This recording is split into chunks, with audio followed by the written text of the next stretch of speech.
Hey, what's happening? Mike Schmidt, 40-year-old boy podcast, and this is what I plan on doing now. From now on, it's going to be me talking, and I'm going to have a bass line behind me. I'm going to go brown note on all of you. Oh, no. That's it. That's what I'm going to do. We're just going to go ahead and brown out the hell out of everybody right now. I know how much you love the bass. Oh, my God. Dude, everybody loves the bass. I don't understand. Nobody loves the bass. Dude, are you talking about people who love the bass? I think you are. Everybody in the world. How many times, let me ask you this. How many times you've been out camping with your friends? Campfire. Sitting around with everybody. S'mores. People talking about their experiences they're sharing. There's a crisp note of winter, fall in the air. And then people said, you know what, David, grab your bass. Right? And then I do this. Yeah. And everybody goes, yeah. And then they go, what is that? Dude, that's Brown Eyed Girl. Yeah, see? See? Look at see, yeah, you you pretend like it's not a big deal, but dude, I can't do that. So to me, that's fucking fascinating. I used to do that to Chris. It was fucking terrible. What? Play bass? Chris B, his guitar. Oh, make him play songs for you? He would, because again, only certain songs. Like, Yeah. I don't give a fuck, if you want to play whatever. But like, dude, can you? Now again, we're gonna be that guy. Oh God, I don't know if I can. See, I'm gonna tell you to do shit, and you're not gonna know how to do it. And then you're gonna be pissed at me. Well, here's the problem. I'm a horrible. There's guys that go to music stores, Guitar Center. They're geniuses. They'll sit down and they'll play every famous lick you've ever heard of. I can't do that. I'm not like the Guitar Center show-off guy. I don't remember things. So you wouldn't, right now, if I told you to slap the shit out of that bass, you wouldn't be slapping it? Yeah, a little bit, but it's a fretless, so it's kind of, I'll be like Les Claypool. What does that mean? Who's that? Fretless is like Jocko. It's got no frets. Jaco Pastorius? Yeah. No, Jacques Cousteau. Well, I don't know. Yeah. Get underwater with that bass, baby. Do you remember when I made you, I actually remember that's one of my favorite times that I ever made you laugh. Because like you didn't know that I knew who Jaco Pastorius was. And so we were playing that baseball game, weren't we? We were fucking around. Oh, Jesus. Playing it was baseball. I can tell you exactly what it is. Okay. And it has to do with an early episode of your show as well. Okay. It was hardball for the game Sega. So this had to be like 1995. And it allowed you to create your own artwork with pixels. Your own logos. Yeah. So I made that naked woman. Yes. And you made a naked woman. Then I made the really then you made graphic one. Yeah. Literally 2/3 of a woman's face and with a cock shooting a load all over it. So I know you want to pretend like you're a good guy. Yeah. But that's exactly, it was literally like 2/3 of a woman's mouth with red lips and an open mouth and a cock shooting a load all over. Just like the worst looked pretty porn. good, though. It was fucking amazing. Yeah. Now I'll tell you what, blown up gigantic, it didn't look like anything. Once it got shrunk down and was actually in the box score and it was tiny, it looked really cool. Once it was painted on the center field grass, it looked fucking amazing. Once we made actual t-shirts of it and wore them around, they looked so good. Yeah, they were pretty cool. But it was 2/3 of a woman's mouth and a neck and then a cock shooting a load on her face. Yeah, it was a money shot. Yeah. But the game let you custom make teams. So I had a team, 25 roster players of bass players. Yes. Famous bass. All bass guys. Yeah, just like, Entwistle played first base and John Paul Jones was. But then I had to go deep into my bench and did I put it in there and you knew who it was, or did you I just remember not knowing that, not even comprehending that you even knew who Jaco Pastorius was. Right, but also because also John Taylor was in there. Yeah. And I go, dude, you got John Taylor and Jaco Pastorius on the same team? I go, do you ever think John Taylor looked at him and went, Jaco Pastorius, down. And you, dude, Pastorius, and you laughed so because again, it was like all the things hit for you: bass players, John Taylor, Duran, and fucking Jaco Pastorius, and also me knowing who that was. Pastorius, Jaco Pastorius, and it's just so again, folks. Please recognize it. I realize. None of you think that's funny. I know nobody out there. There might be one bass player out there who's like, tee-hee, Pastorius humor, finally. Someone out there is waiting for a Jaco Pastorius joke. And it's not even a joke. It was just the fact that I knew him and I said his name like Notorious. It was fucking dumb. Yeah, I laughed pretty hard. Yeah, that's actually one of my most proud moments of making you laugh. All right, well, here's another one if you can remember this. This happened recently, and I was just thinking about this the other day because a few weeks back you talked about movies that were on my cable system all the time. Yes. One that's been on all the time for some reason has been Purple Rain. Okay. One of the last times you were here, Purple Rain was on, and we were watching it. And we, when did Mystery Science Theater come out? Christ, 90s. early 90s, I would imagine, because I was watching it probably in 93, 94. That's my phone ringing up. Do we have to get that? Who's that? No, that's the answer machine. I hope. Oh man, should we stop? See, no, because I kind of like the atmospheric type of noise. Yeah. Well, because you said this to me, folks. I like to crank my headphones like way the fuck up, Yeah. so I can hear myself gigantically in my head, and I like to hear David loud. And he goes, "Well, we're gonna get bleed from that." And I was like, "That sounds fucking awesome." Oh, well, make it bleed. Yeah, I was excited. And then he's like, "No, dude, you know what that means? It's gonna be coming out of your headphones." And I was like, "I liked it a lot better when I thought we were all gonna be fucking bloody all over the joint." Right. So we were watching Purple. What I asked you about Mystery Science Theater is that we've been talking to the televisions for 30 years. Really, forever. So we were watching Purple Rain. And Which is why I loved Mystery Science Theater so much. because it reminded you what you did. It did your what whole we life. do, Yeah. but it added that sophisticated element, and it's fucking brilliant. Brilliant. So we're making fun of everything on Purple Rain, and the scene comes up where Prince's dad shoots himself, which is always funny. Of course. And Prince goes, doesn't he throw a tantrum? Yes, he destroys the whole basement. Yeah, he knocks the basement down. All the shelves come down, and I guess there were tons of these jars of preserves and stuff that was. I mean, he just. It was a typical basement. Yeah. There were boxes of documents. There was like all sorts of shit stacked around, Papers, firewood yeah. and jars and nonsense. Prince's baby pictures, and So it's just a symbol. It's literally a symbol in a crib. So we were making fun of the fact that he's got to clean all that shit up later. Of course he does. Yeah, I mean it's kind of stupid to wreck your home basement because who's going to clean it up? His mom's at the hospital. His dad got shot in the head. And it's also silly to see a midget take an axe handle to a bunch of shit. Freaking out. So that's funny, all right. And again, this is only going to make me laugh because it literally is one of those things you had to be there. So Mike's on the couch. I'm sitting in my chair, and I think the next scene, or one of the next scenes, is when Prince finally goes back up on stage, and it's real quiet, and everybody in the audience knows that his dad tried to kill himself, and this is when Prince is about to play Purple Rain for the first time, right? Isn't that when they played Purple Rain? Yes. So he finally decides to do Wendy and Lisa's song. Yeah. So Prince is real quiet, and the microphone's in the foreground, and he's kind of leaned over, and he's staring up to the top of his eyes. And he walks up to the mic, and I think he's gonna say this is a song written by Wendy and Lisa, right, or something like that. It's really dramatic. But Prince comes up to the microphone, and Mike goes in Prince's voice. Mike goes, "Yeah, that's right. I destroyed all the jellies."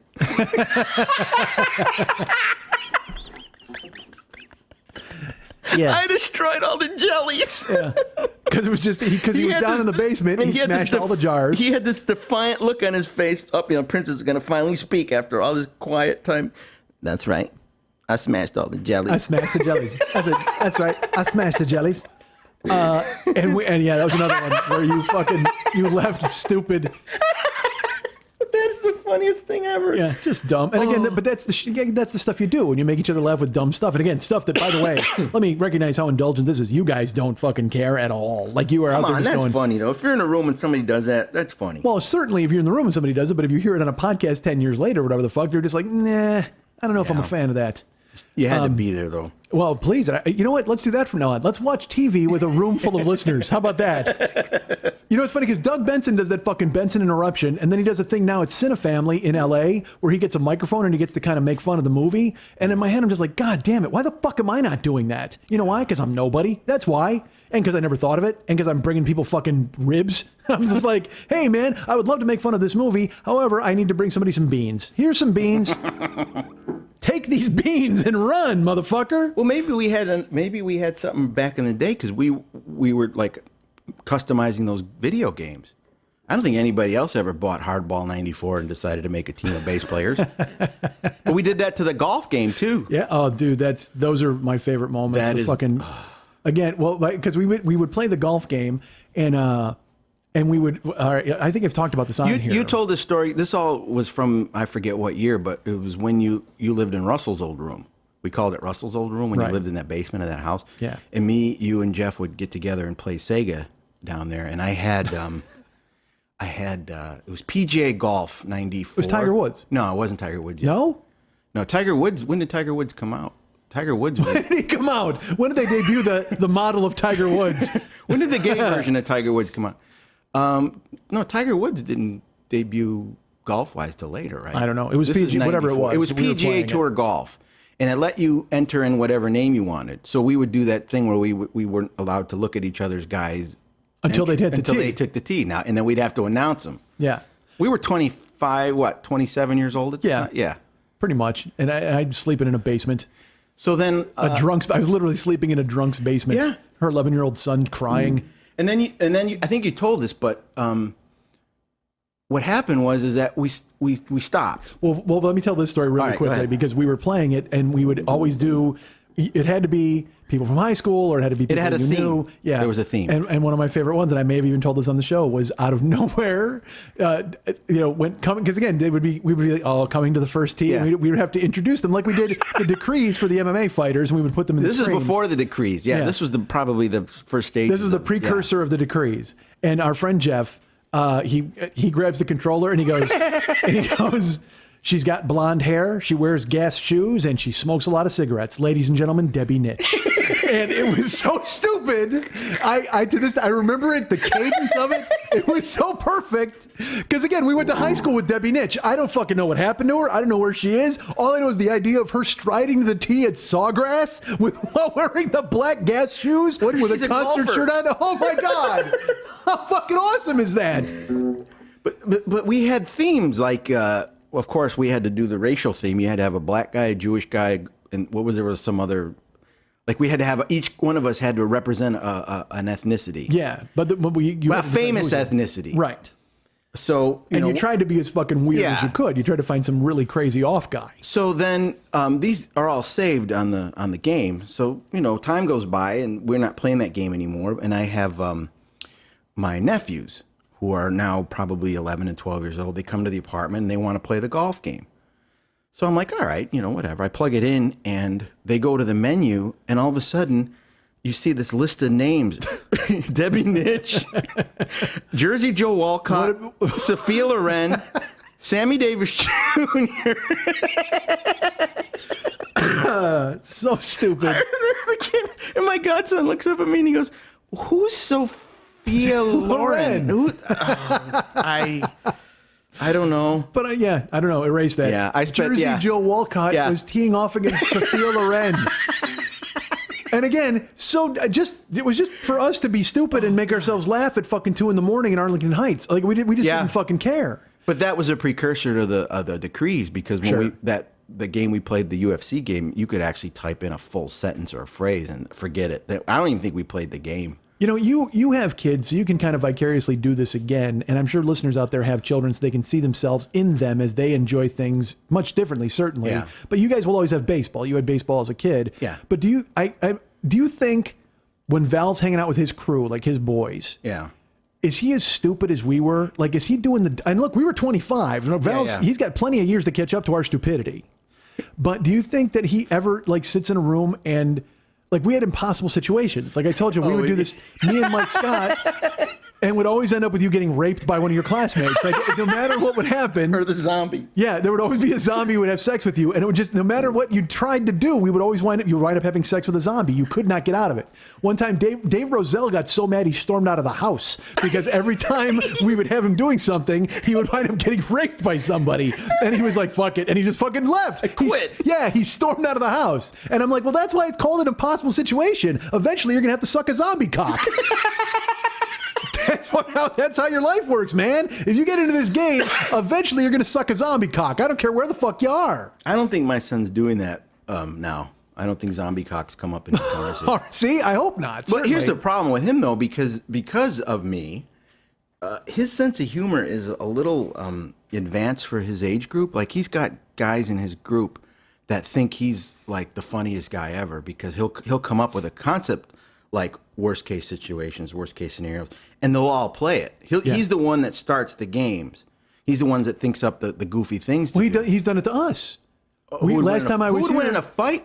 I know that's not like that original of a concept, but he's the one that started that. We did that. It was we did the fake commercial. Who We would did the win in a bumpers fight. here. Who would win in a fight? He would ask me stuff like, "Who you think would win in a fight?" It'd start off really simple, like Superman versus Batman, because he was only 3 years old.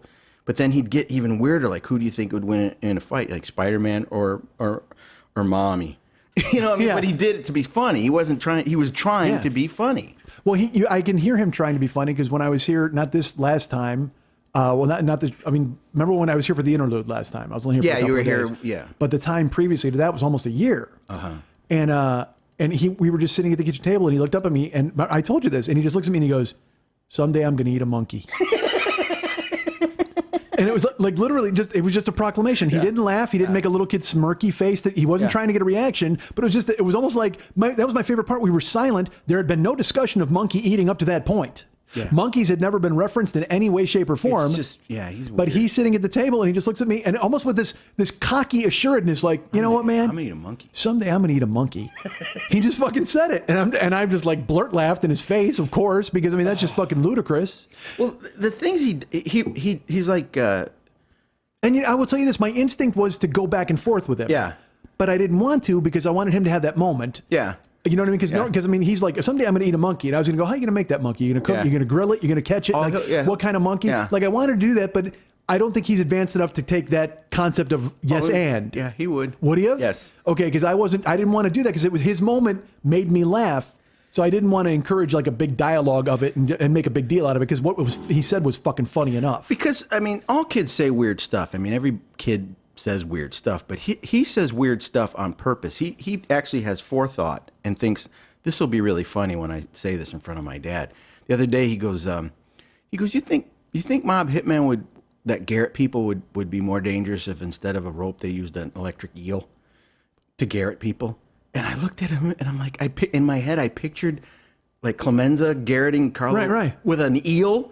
And I lost it. I mean, I couldn't stop laughing. Well, I got to be honest with you. I'm a little thrown the fact the kid knows Garrett. Like he knows how to say that. This is the kid that named his fish Luca Brazzi, and he was. I'm not sure he's watching The Godfather all the fucking time. But to know what garroting means and then to do it with an eel instead of a fucking rope, that's hysterical. One time, I don't know if I had told. I might have told you this. Well, he's 12. He's 12 now. Yeah, okay. I just want to make sure people know who we're talking about. This is my son Val, and he's my godson. This is back when he was 10. He was playing football, and I was one of the coaches, so I had a carpool. So I had him and two of his boys in the car. We're driving to practice, and I hated the fact that, you know, at practice I kind of got to be a coach. I got to yell at you and tell you what to do. Not yell, but I got to, you know, all business. But in the car, I was always trying to make them laugh so they would understand that, you know, Mr. Hernandez is not always yelling at me. He's actually a pretty cool guy, but when he's a time to be a coach, he's a coach. So I came up with the concept I go, guys, I want you to invent the worst video game that you could ever play. Like you go to rent a video game or whatever, or you go to buy one at GameStop and it's all they have and that's all you're going to play all weekend. What would be the worst game ever? And his friends are not on the same level as him. It takes them a really long time to think of something. Val goes, I have the worst video game ever. It's called Weekend at Grandma's. And I said, what? He goes, Weekend at Grandma's. You're the guy, and you go to your grandma's house, and you get points for baking cookies. Oh, no. And his boys are dying. And the best part of it is, they think you two came up with that a week ago. He made that up right of course. in the car. And then on the way home from practice, I told him to come up with the worst Halloween costume. Because it was fall. I go, what's the worst Halloween costume you could go as? What would you go as? And he goes, I'm going to go as Spider-Man's lawyer. And I was like, oh, you got to be kidding me, dude. That's gorgeous. Yeah. And his boys can't keep up with him. They try. That's the funniest part is they all think they're doing it, but he's just a little bit more advanced. A couple of years ago on Facebook, I used to post his spelling sentences. Oh yeah. He'd get a vocabulary list of these words, and he had to put them in a sentence. Right. And it really kind of pissed me off because I don't think his teacher at the time read them. I think she just looked at them as completed assignments, checked it off, never bothered to read them. Yeah. So I got frustrated. So I said, I'm putting these on Facebook because they're brilliant. Yeah. And I don't have any in front of me, but I wish I did. But they were just so random and weird and awesome and just... I'm like, where the hell? I don't get it. But then I do. You know, I get it. He's Well, because he's raised in that environment and he's got a fucking goofy dad. Yeah, exactly. You know, that's the deal. Is it's like these other kids, like you said, they can't keep up. Well, here's why. Because they're still kids. Yeah. Now, Val's a kid, but... And I've often used this analogy. I've said it here before. It's from a movie, but we here are playing on a level that most never see. Yeah, and it's he's just yeah. stupidity and goofiness and foolishness. I mean, and so we've done that, and now you've passed it on to him. So he's bringing that to life as he goes on, and he'll be that guy with his boys forever. See, but the thing is I don't remember being like this at this age. I think he's going to be at like your level. Well, yeah, because your dad was busy shooting people. So, I mean, it's like your dad wasn't inventing fun games for you. Your dad was finding out where to bury people. So, I mean, honestly. But he gets sarcasm. In rhetorical questions, and he understands the concept of the cadence of how you say something. Well, yeah, because you're inherently funny, and But you're he with him just- fucking it 18 just hours a kills day. me. It kills me. Your dad was a bag man. So, I mean, it's like he couldn't exactly sit there and tell you any jokes because he was trying to not get shot. So, have I driven this point home hard enough? I don't know. None of those allegations are ever proven. I'm wondering if your dad ever met my dad. Like my dad probably owed your dad money at some point because that's who my dad was as a guy. He owed money to the Sharks?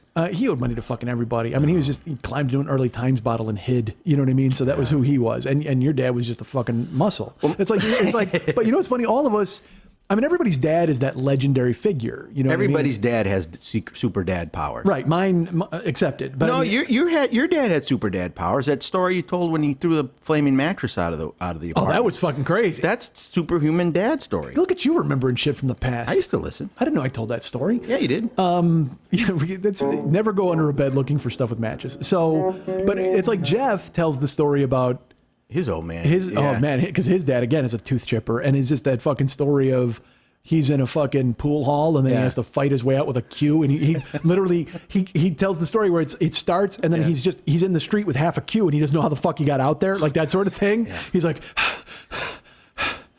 Then he just turns around and walks home. I gotta get out of here. Yeah, I better go home now. Half a pool cue in his hand and a fucking just mayhem in his fucking taillights in his rearview mirror. Terrible. Well, see, I'm assuming that story took place before Jeff was born, possibly. Well, I hope so. Yeah. See, I saw. I mean, I'm sure you saw stuff. Oh, I dude, saw stuff. Yeah, I saw fucking terrible stuff. You know that scene in Goodfellas where Henry Hill had. Do you have any references that aren't mob related? Let me ask you Probably that. not. When Henry Hill when Karen gets thrown out of the car by the neighbor across the street, and then Henry Hill drops her off, gets out of the car, walks across the street. Oh yeah, and pistol bashes whips his that face dude. in. Yeah. My dad did that. He beat up a party. Yeah. We were coming home. We used to own a restaurant. Was your dad Dan Laporta by chance? No, he Okay. was from Little Italy, you know. Okay. So I mean, all his friends are notorious guys, and he grew up in that environment. And we used to own a restaurant. This is like the late 70s, and we would get home really late, like midnight, 12:30, sometimes as late as 1 o'clock on the weekend. And we'd be my younger brother and I would be jacked up on Coca-Cola. You know, just we drank sodas all night. Right. And so we're just jawing. So we get out of the car, jawing at 12:30 at night, and across the street was a party of a bunch of like guys, teenagers, older guys, like 19, 20 years old. They always were over there smoking dope, having parties all the time. So that party is just filled with people. Isn't this in Bolingbrook? This is in Bolingbrook. Okay. This is my parents still live at this house. Right. So It's by the Eldo. Yeah, we get out of the car and we're just being silly kids, and all of a sudden from across the street you hear, "Why don't you guys shut the fuck up?" So my dad just does that. He exhales. He tells us to go in the house. He turns around. He takes his belt off of his pants, wraps it around his right hand, and he walks across the street. And my brother and I are frozen in the driveway. We're like, what the hell is going on? And it was like a cartoon. He walked in, and all you heard was, my shoe. And then 5 minutes later, he comes walking across the back, none the worse for wear. And I was just like, you have got to be kidding me. Yeah. Well, Because he obviously had done that before. It wasn't like he had been put in a situation where you were forced to defend your family, or you're out of your element and you're just doing whatever you can. This was something he had done before. no, this wasn't Straw Dogs. No, this was you realized that your dad had some stuff going on. You weren't put in a position and got superhuman strength. You were just like, fuck, it's Friday. You know what I mean? And you got to do some stuff. Yeah. If you've ever Richard Pryor you ever see Live on Sunset Strip? Yes. He does that bit about working for the mob. You know, it's really funny because he's like, fucking kid. There's a part in there where he talks about how he was talking to a guy and the guy's face turned to stone. That whole bit is my father. That's how it was. It was like he was never a yeller, never screamed and shouted. But when his face lost all color and turned gray and like steam would rise from him, you had to get the fuck out of the way because it was going to be bad. That's my mom, the death That's look. your mom, the death look, yeah. Literally, the My second father you said has the that, death look. her eyes narrowed, and Yeah. you saw that, and it was like, shut the fuck up, or bad things are about to happen, you know, and that's why I wonder, you know, because Val will never know that. No, that's the whole point of, they say, oh, you know, first generation people to this country, and then they always want a better life for their kids. Well, that's the whole point. You know, my dad had to go through a bunch of shit, so Val doesn't ever have to be bullied. He lives in a nice neighborhood, and his friends are all, you know, really good students. But let me ask you this, because you're in this neighborhood. It's a very nice neighborhood where you live. Yeah. I'm happy that you let me come to it occasionally, that they let me Sometimes, come in. yeah. Are you friends with your neighbors across the street? No, they know me by sight. We wave. I'm cordial, but I'm not the guy that you call because we're having a deck crawl. Let me throw this at you. Val comes home what time today? He'll be home by 3:30. 3:30. Why don't we go kick the shit out of everybody across the street? While he's here? Pick him up from school. We get in the driveway, and I don't give a fuck if they say, hi, Mr. Hernandez, or they say, mail's here, or they say, come on in time for dinner. We just exhale, we walk across the street, and we fucking clean house. And let Val sit in the driveway and watch it. Give him a story, man. I don't want to give him Fuck that. Fuck eating a monkey, man. You're going to talk about the time when you saw your dad and his uncle and your uncle go across the street and whip the shit out of a suburban family. Let's fucking do this. My only stories with them are stuff that we did in high school. They're mean, but they're pretty much harmless. No one like had to go to the hospital. Well, we talked about this a couple weeks ago when I was here. You were saying that, you know, Kristen said that we were mean. And the funny thing is they know us because they see us at parties, but then also they get that tenuous connection. Yeah. Like there's a teacher at the school now who we went to high school with. He's a teacher he's at Ava's school. Oh, yes. And, right. And you told them, you're like, I know him. I know your gym teacher. Yeah. The gym teacher at the middle school my kids go to went to our high school. He's a year older than I. He's Lenny's age, your brother Lenny's age, right? Yeah. And I only know him from high school. He's a respected gym teacher. Yes. He's a gym teacher. I don't have the heart to tell them. He's in the school. He's an authority figure. Yes, he's a nice coach. Yeah. He's active in the school and in the community. Teaches a basketball camp. And so they know all about him because of that. Yeah. Now we, however, we know a little something else about this guy. Yeah. Including, what was his nickname in school? The title he won? Well, he won this title because was it part of the Powder Puff deal? Is that what it was? I think it was to make fun of Junior Miss. I think it was a direct response to the Junior Miss. Do they still have that? If you don't know what it is, it's a pageant that they have in school. They'll elect girls. Yeah, they have a Junior Miss, and she reigns for a year, and you can't touch her. You'll go to jail. I don't know what the fuck it is, but apparently it's a big deal, and there'll be like I think who the fuck? Oh, God, who's that babyface girl? Leslie Goldman? Did she win it? Leslie won it in '85. Okay. Ours was Debbie S. Okay. All right. So every year they had the Junior Miss. And Lenny, your brother, that class of '83, they were what a John Hughes movie has as a senior class. They were like the best. I thought they were. I thought they were the epitome of what They were Animal House. they were. I thought when we're seniors, if we could be half as cool as the class of '83, we'll be doing something right. Because they were just cool. Yeah, and they were stupid, and They did dumb stuff, and they did it. I mean, they did it hardcore. I mean, didn't your brother at one point? He was the only senior I ever knew that had his own apartment.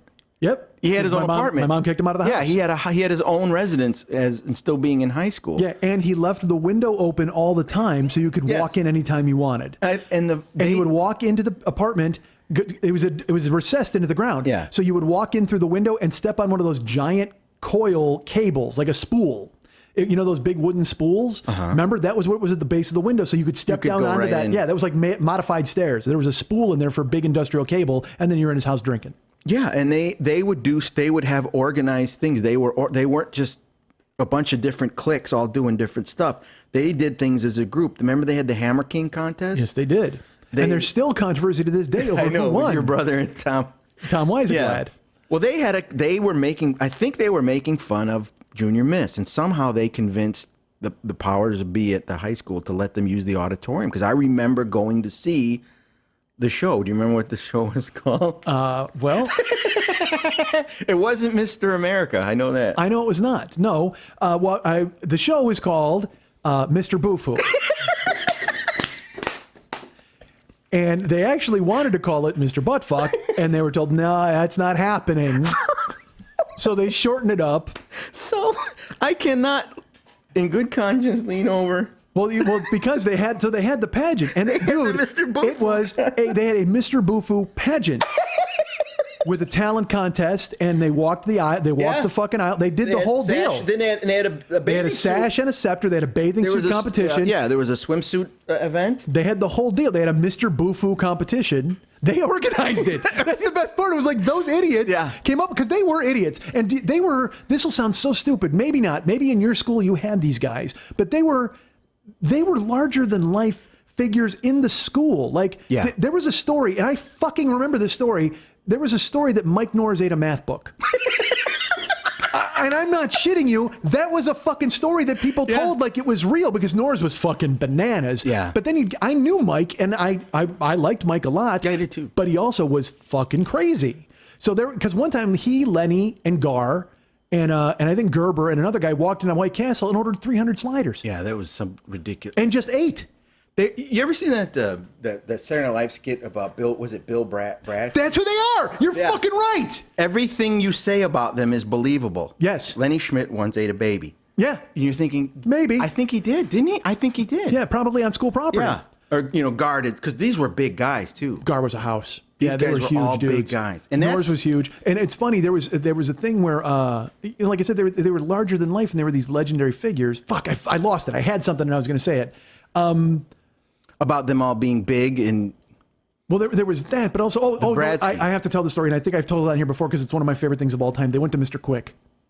That's a big story right there. Listen, there's a fucking, those were good hamburgers. I like Mr. Quick. Yeah. Mr. Quick was good. It was just some fucking local joint, and it was called Mr. Quick, and they went in there to eat, and Lenny Urso was working there, and Lenny Urso had a unibrow.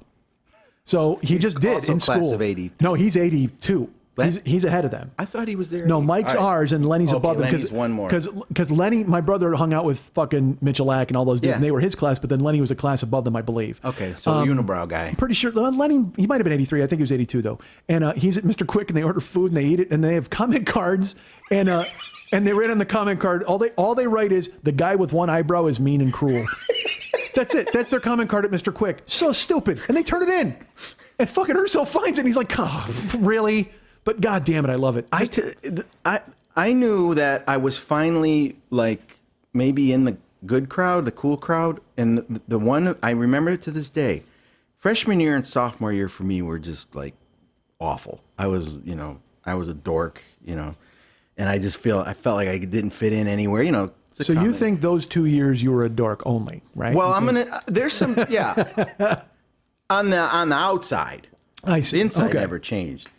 First day as a junior, I'm sitting at a lunch table with some of our guys in the UN of Evil, and Norris sits down, and at the end of the table, there was a freshman, and I'd always kind of been that kid, and so this is really mean. So good. The reason I knew I arrived was Norris sat down, and the kid had a brownie on his plate, and the brownie had powdered sugar all over it. And Norris reached over to the freshman's plate, picked up the brownie, held it up between his face and the freshman's face, and blew the powdered sugar all over the freshman's face. And I laughed my ass off. And I remember laughing so hard and thinking, wait, am I supposed to laugh, or is he going to do it to me? Right, am I next? To me? And then Norris looked at me, and he gave me that look like, isn't this fucking hysterical? Yeah, look what I can do. And then I knew I was on his side. Yeah. And I was like, wait a minute, I'm a junior. I can laugh all I want at the powder sugar face kid. And that's when I was like, I don't have to be afraid anymore. Yeah. These guys know who I am. Dude, Mike Norris shepherded you into coolness. Yeah, I said, if this guy can bond with me over tormenting some little freshman, then I think I'm out of that club now. Fuck, how do you not know that freshman's name? I wish I did. How great would it be for you to just go on Facebook and go, dude, and and bring that up to him, because I'm sure he's forgotten. He's a respected father. He's a teacher somewhere. Because again, Mr. Bufu's a gym teacher. What the fuck? That gets back to what I was saying. I can tell my kids, hey, I know Mr. So-and-so from school. I went to high school with him. He doesn't really know me as well as he knows. I have to tell him he knows Uncle Mike's older brother, Lenny. And they think it's funny. And he knows me by sight now, and he knows we're from Bolingbrook. Yeah. I don't have the heart to tell him that he won the Mr. Bufu title. First of all, well, they're a little young for that information. That's what I'm saying. How do I say? Yeah, I told Ava, my oldest, I've told her, I PG'd it. I go, look, when Mr. So-and-so was in high school, they made a pretend beauty pageant and he won it. That's all I really say. I don't say he won the title of Mr. Bufu. Right. So. Well, there are photos that exist of him in powder puff, like cheerleader uniform with big balloon boobs and stuff like that. And I think there's a Mr. Bufu sash and swimsuit photo floating around as well. Yeah, that I remember seeing that. The boobs in the sweater thing, I thought that was a pom-pom powder puff football. It was powder puff. That's what I said. That's floating around too, because he wore a cheerleader outfit and he had big fucking balloon tits, and it's just like, well, yeah, but now this is the guy shepherding our youth, for fuck's sake. Yeah, he coaches basketball. Yeah, he's a respected guy. He's a chaperone when they go to their trips to like St. Louis to see the arch and stuff. He's like. He's Mr. Bufu, certainly. Well, he's Mr. Bufu. He was never like, just some dumb fuck Bufu. Mr. Bufu. He's Mr. Yeah, fuck yeah. You got to know who that guy is. He only takes shit from King Bufu. Oh, Lord God, King Bufu? So, yeah, dude. But, I mean, those guys were just fucking legendary to us. And it's so stupid. I mean, because when you think about it again, because we looked at them, but there are people who looked at us like that and the dumb shit that we did. My younger brother said, we were watching Wildlife. Was that Sean Penn's the show? Yeah. We were watching. He and I were at home watching Wildlife, and there's a scene when I think they crashed through the wall. There's a scene where the three of the guys all just run through a wall. Fuck yeah! They put the party in another condo. Exactly. They smashed Merrick Stoltz's condo into the neighbor's condo. My brother goes, "That's what all my friends thought you guys were. They were terrified of you guys. They were terrified." And then I tried to put it in context, and I remember, because Jeff's brother Stan was class of 83. He had a full beard. Yeah. Norris had a beard. Your Lou brother Rinaldi. Lenny had a beard. Lou Rinaldi had a beard. And freshmen don't even have like armpit hair. Yep. And these guys had full beards. And then I tried to go, all right, they graduate. Now we're seniors. And I looked at some of our guys. We had Dan Laporte, right? Yeah. You told us the ballad of Danny Laporte. Fuck right? yeah. Laporta came with me. Well, he challenged a frat to a fight, and they wouldn't fight him. Yeah. He was like, he was like a lumber. He was like Paul Bunyan. He's a mythical figure. Yeah. Danny Laporta, high school Dan Laporta, and after high school, like in that time frame, is a mythical figure to us. And I looked at him through the eyes of a freshman, and I was like, I would have been terrified of him as well. Yeah, absolutely. Well, it's like when we first got to school, and there was like, and Andre Matthews was there when we were freshmen. I think he was class of 82 or 81. And he weighed over 350 pounds. He was a fucking giant. And you were like, man, I don't ever want that. Because, I mean, I saw him wedgie the shit out of somebody once. And you're just like, I don't want that to be me. Right. Yeah. Yeah. And I mean, I was big, but I was a fucking dork. I was still 13 as a freshman. Yeah, but you had Lenny. You had at least had Lenny to pay. He was there. Yeah, exactly. Buffer. So he was ahead of me. I didn't have anybody. So I just hid my first 2 years of high school till Dennis saved me. Evil Dennis saved me.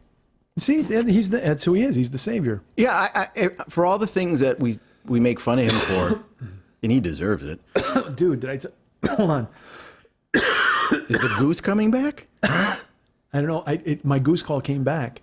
Did I ever do that on the show? No, you haven't. The goose call. I haven't done it in like fucking 10 years, dude.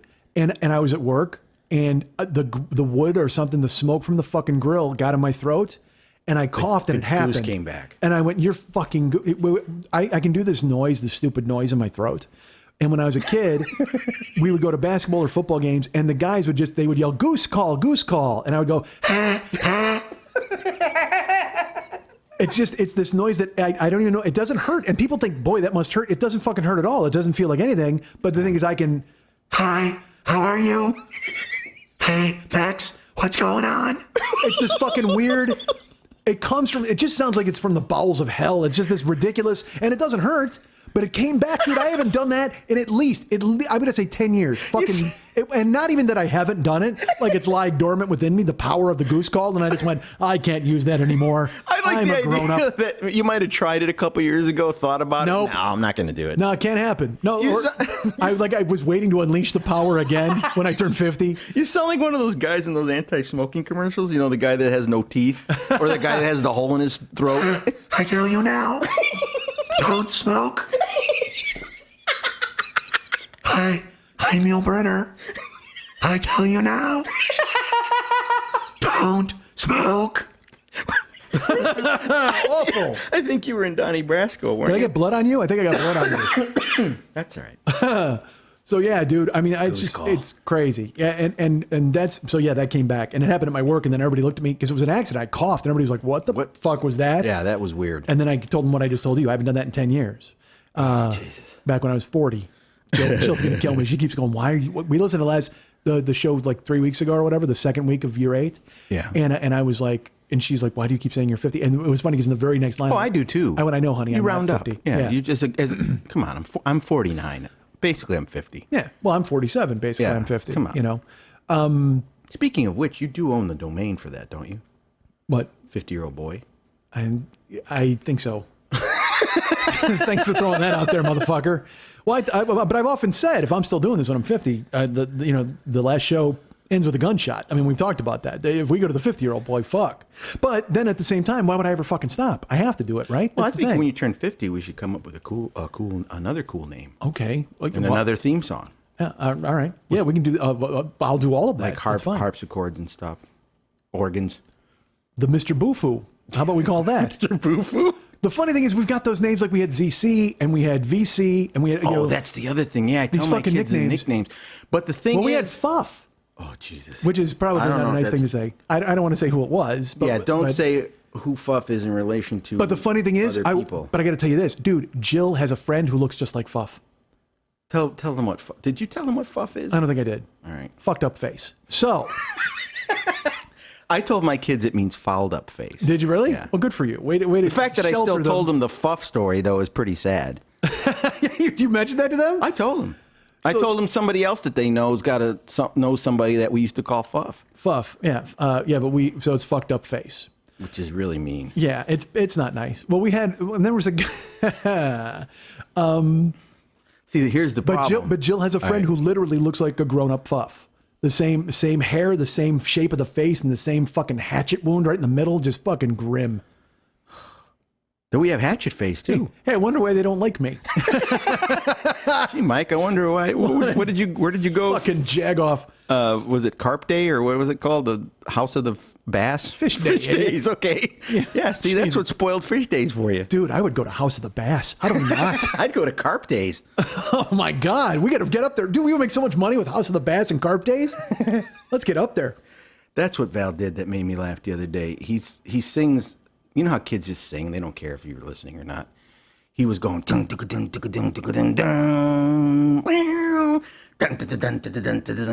Oh, carp. He was singing Barracuda. But he decided to put carp in instead of Barracuda. And it doesn't fit. So What the fuck? It was the funniest goddamn thing. He's like, ooh, carp. Because he just left it hanging there. Dude, that's awesome. Oh, God, carp is hysterical. That's funny you would say that because Jill's son, one of them, she has a few boys. They're grown. They are grown, but I said her youngest is okay. basically 30. I mean, he's in charge of everything. He is the most together fucking kid ever, and but also no fear. Yeah.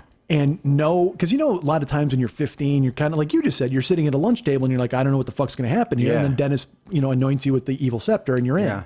Well, her youngest, he sings like all the fucking time. He doesn't care. And here's the best part. Can't fucking sing at all. Well, you're the same way. Well, yeah, but I'm 50. Again, he is 15 years old. And he will hop in the shower and just belt and fucking, he walks around with a Bluetooth speaker and he's singing and he's driving, he's in the fucking car. And it's joyous. It's not, It's really like he's just into it. He loves it, so he's going to do it, and he's not going to give a fuck what anybody thinks, and he's not trying to impress anybody. The level of maturity and the level of togetherness that this fucking 15-year-old kid has. I mean, it's off the charts for me. Like, because he's so driven to prove everything that he's going to be great at everything. It's amazing to watch. Well, see, I'm the exact opposite. When I never sang in front of anybody. I just never did. I still don't. I mean, you'd think my kids would, when they were little, I would sing to them, but kids don't care. Right. You could literally be Einstein's kids could have gave a shit what he was doing at work. They just don't. You're oblivious to them. I think they take it for granted. Einstein came into his kids and he's like, listen to me. I told you bedtime's at 8 o'clock. If it's at 8 o'clock, it's at 8 o'clock. Okay, E equals MC a foot in your ass if you don't get to bed by 8 o'clock. But you know what I mean? And his son rolled his eyes and went, fucking patent clerk. I should buy a brush. Fucking patent clerk. But yeah, I mean, they just kind of, I don't want to say they take it for granted, but in a way they kind of do. So I'm never one of those guys that's constantly showing off for my kids. Look at what I can do, No, you show off for everybody else. No, I don't. See, that's the myth. Yeah, I don't like to show off for anybody. You know that. Well, no, but you're that guy. But then again, you're a sniper. Well, I always hate it. Have you ever been somewhere where like it's a party or at someone's house or some social event, right? And a guy's father comes over and beats the shit out of everybody? That's a different story. No, I've been on the other end of that. You ever been in that weird place where like somebody gets up and starts singing and it's weird, regardless of how good they are? Like if you're at a family gathering and somebody. Well, it's always weird. No matter, unless you're at a concert, it's always fucking weird. But that awkwardness, I hate it. I hate that awkwardness. So whether you're good or not, there's just a weirdness. I have a cousin who sings as well, and he's the opposite of me. He's never. If you ask him, you don't have to twist his arm. He's out there, and I'm just like, I can't do that. It's just weird. Yeah. It's just weird. So but you know why? When I'm in a band, and I joined a band, when I played in a band, it was in front of strangers. I had 3 other guys counting on me to sing. But you're supposed to then. Yeah. See, because here's the deal. You are very good at what you do. And you could get up and do it in front of a room full of fucking people and crush it. And there will always be one guy who's just like, who the fuck is this guy? Yeah. That's me, though. Well, certainly in real life, it's us. But what I'm saying is you could be the greatest. And you could give in to all the everybody imploring you to fucking sing. And you'd be like, you know what? Fuck yeah. All right. I'll do it once. It's happened. Yeah, and then you sing one song and one guy just goes, whatever. Like That's Dennis. Is it really? No, I'm just saying that would be Dennis. Yeah. No, he wouldn't shit on you like that. No, but you're right. It's like See, but I mean, I'm saying that's wrong because again, that is us. I mean, because at Dennis's wedding reception that we were at. Yeah. They had a guy sing and he was good. No, I'm talking about the toast. Oh, the toast.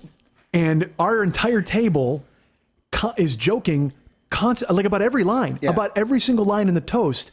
We're looking at one another and we're trying to top one another and trying to be as funny as we possibly can. And just what a bunch of fucking dickbags. I mean, seriously, dude. I really would hate to be out with me at anything because here's the problem.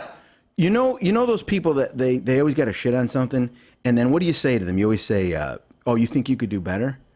Well, I can. Yeah. Here's the bad news for you. That's the problem. I hate that. We had a band perform out and back. And back of my house is an open park area. We live right next to a park. It's got just a couple acres of grass and shit. So every couple of summers they have music in the park, and they had a cover band set up right out there. And I mean that was my thing for I don't know how long. I played in a cover band, and I sat there and I just couldn't. I said, I'm going back in the house. Yeah. And Kristen's like, what are you doing? The kids are. I go, these guys are horrible. These guys are horrible. This is horrible. And she's like, why are you so? I go, because they're horrible. And enough. Okay, fine. If you want to be that guy, just be that grouch.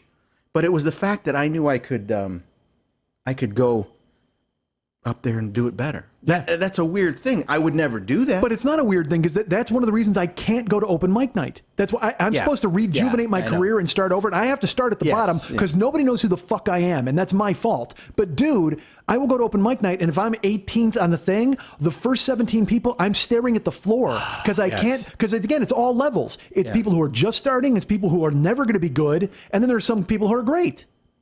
I think we should take this to another disc. Disc it up. I have to erase something. I'm gonna choose to erase. Erase this disc. All right. Did you successfully erase the last disc? Yeah, I don't. So that means this is the new beginning of the show? I don't know. Hey, what's happening? Mike Schmidt, 40-year-old boy podcast. Did we even say that last disc, or did we just start rambling?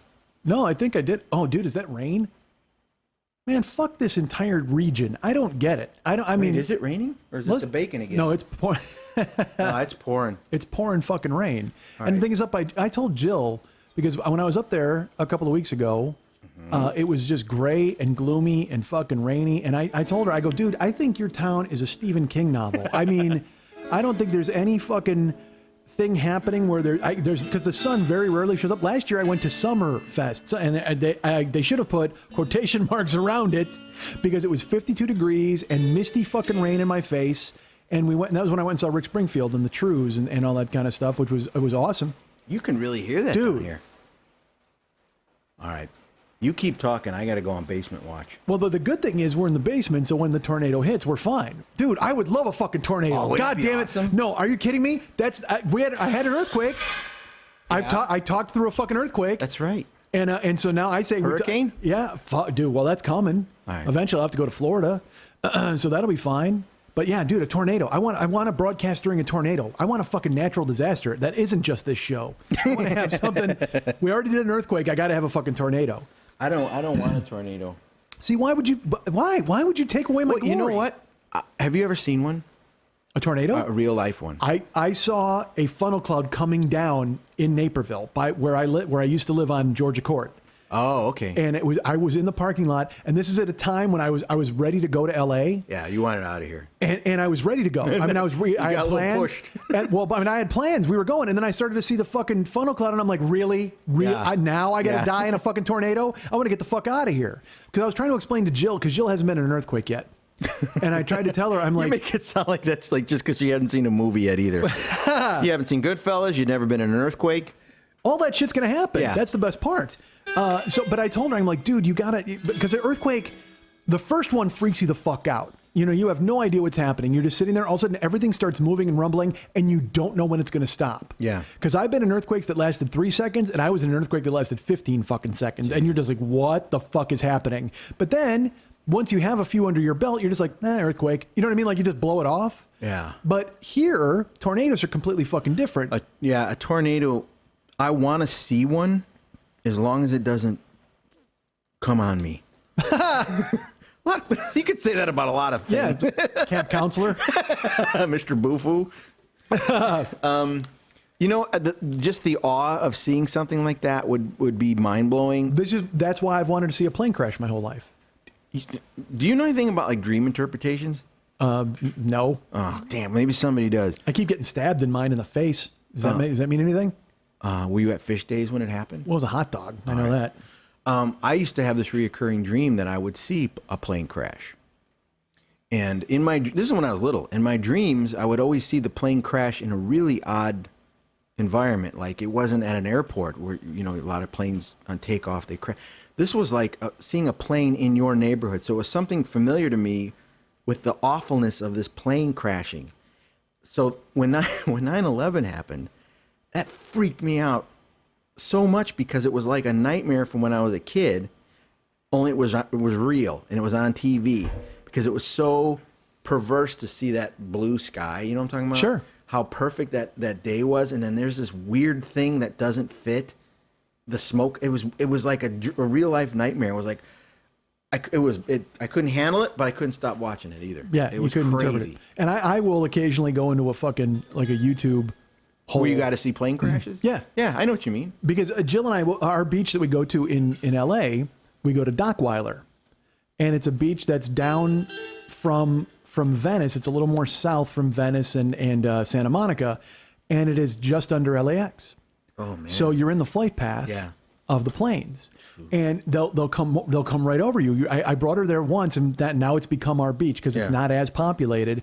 And you'll hear them coming, and you'll open your eyes, and they're not super low, but some of them, because they're gigantic planes, they'll look really low. Yeah. And there are some that are, of course, lower than others. They take off and then they're trying to get as much air as they possibly can because they're fucking giant planes. And it's fascinating to me. And you'll see them disappear over the horizon. There's that. Have you ever seen...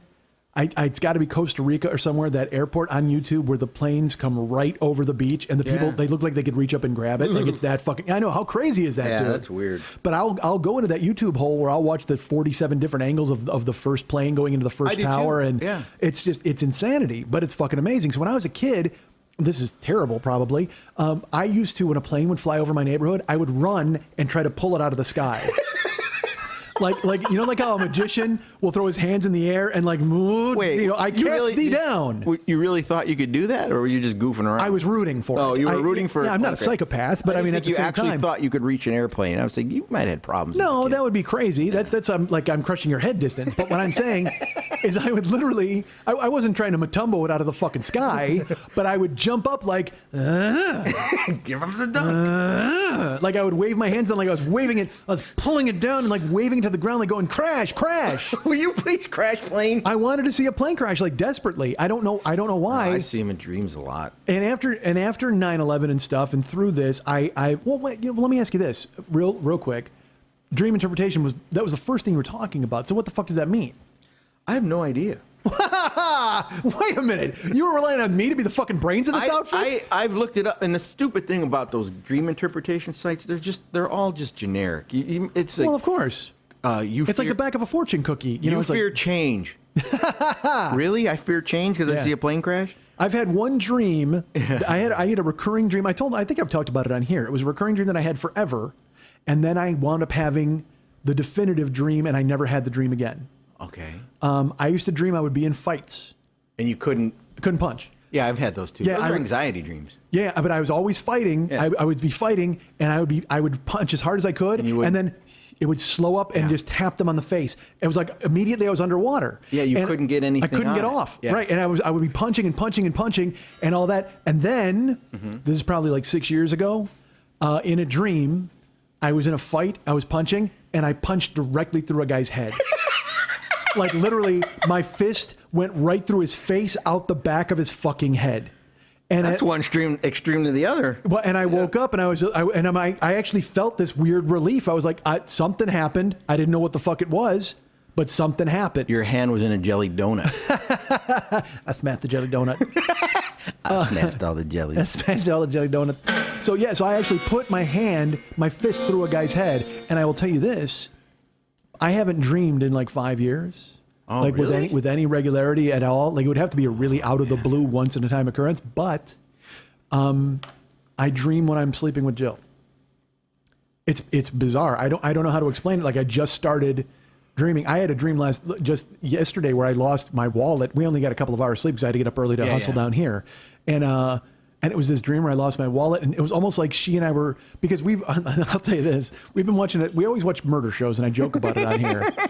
So we watch Scorned, Love Kills, and here's my favorite part. We'll be sitting on the couch, and it's just me and fucking, my wife are watching the fucking show, and she's got her arm. What? You said your wife. Jill. Okay, I don't know if you guys got married again. Well, I don't know. No, that's fun. But the fucking weird thing, how weird is this? Because that's what I'm about to say. Yeah. We're watching the show. I do that all the fucking time. So believe me, people write me emails all the time. They're like, you called her your wife like 3 times this week, and I'm like, well, yeah. I mean, because she kind of is pretty much. Okay. Essentially, I mean, you know what I mean? Because I'm with her more than anybody, and that's who I want to be with. So what the hell? All right. But we're on the couch. We're watching the murder shows. And all of them, no matter what, literally within like 8 minutes, they start unveiling all the horrible shit. And she's on my right. She's got her arms wrapped around my arm, and she won't even look at me. She just goes, "Marriage is stupid." And I'm like, no fucking kidding. Because every single one of these shows, and again, dude, there are so many fucking horrible people in the world. There's so much suffering and torture and terribleness. And we watched some show about a pastor. His family was part of this church for generations, like his grandfather, his father, and then himself. And he became the pastor of this church at like 36. Well, he became the pastor, and then he had his wife, Pauletta, and they were like, these people treat it seriously. They're like, oh man, when you're the pastor of a church, you're essentially the first lady of the president of the United States and the president. I'm like, what the fuck? Yeah. Why? Because you're fucking mythical guy and this guy have anointed you so? Whatever. You got the robes, man. So they did. And he was a crazy, bombastic, Yeah. real charismatic guy. Well, then they said all the women in the church wanted to fuck him because apparently there's status in being the pastor's mistress.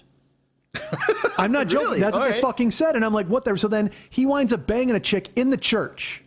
The wife catches him. He apologizes and she sticks around because there's status and power. And she says, all right, I'll forgive you. Then his son from a previous fucking relationship comes to live with them. And then they're fighting in front of the son. So the son keeps going next door to this one woman's house. And she's a nurse. So she kind of takes care of him because he got a blood disorder. Dude, I'm telling you, this is how it fucking happened. So then the son introduces the pastor to the girl. And of course, the pastor winds up fucking the woman that the college-age son wanted to fuck. So then the wife finds out about that, and she's like, man, you better fucking take care of your business, and all this fucking shit happens. Then it turns out there's money missing from the church, and the church elders call him on the carpet, and then the fucking wife gets a bullet in her fucking head in the driveway, and it turns out that the pastor had the son shoot the fucking the wife, because he said we can all be one big happy family.